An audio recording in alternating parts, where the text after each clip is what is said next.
গণ অভ্যুত্থানে শেখ হাসিনা সরকারের পতনের জেরে বাংলাদেশে দেখা দিয়েছে নতুন এক প্রবণতা। অভিজাত ধনী ও প্রভাবশালী ব্যক্তিরা দলে দলে দেশের নাগরিকত্ব ত্যাগ করছেন।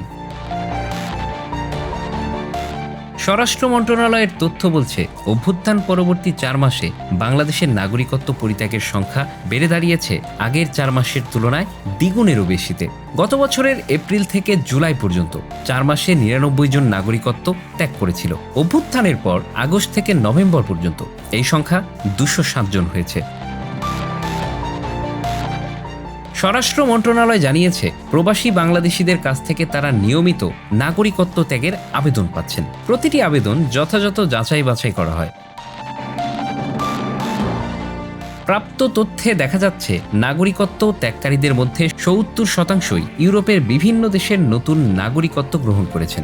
সবচেয়ে বেশি গেছেন জার্মানি, তারপর অস্ট্রিয়া ও সিঙ্গাপুর।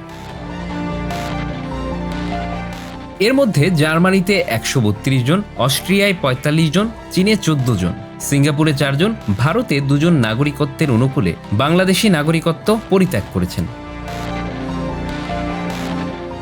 অভিবাসন বিশেষজ্ঞরা বলছেন, রাজনৈতিক পট পরিবর্তন ও নিরাপত্তাহীনতার আশঙ্কায় অনেকেই এই সিদ্ধান্ত নিচ্ছেন।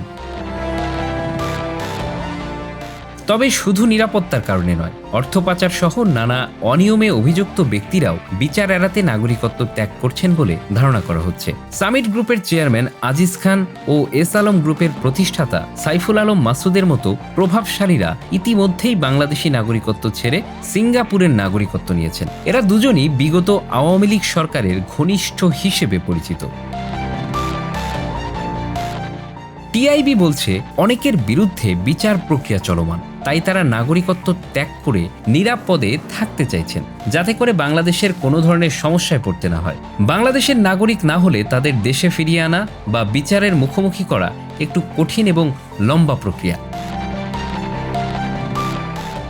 অনেকেই আবার অন্য দেশের রাজনৈতিক আশ্রয় চাওয়ায় নাগরিকত্ব ত্যাগ করছেন। এদের তালিকায় বেশিরভাগই আওয়ামী লীগ ও এর সহযোগী বন্ধু প্রতিম দলের নেতারা রয়েছেন।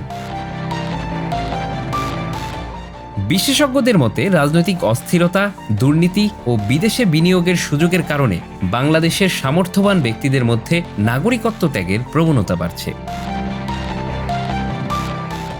বিধান অনুযায়ী বাংলাদেশের নাগরিকত্ব পরিত্যাগ করতে হলে দেশে অবস্থান করে বা যে দেশের নাগরিকত্ব গ্রহণ করা হয় সেখানে থেকেই বাংলাদেশি দূতাবাসের মাধ্যমে এজন্য আবেদন করা যায়। বর্তমানে যেসব আবেদন আসছে তার সবগুলোই দূতাবাসের মাধ্যমে। Bangla affairs news desk.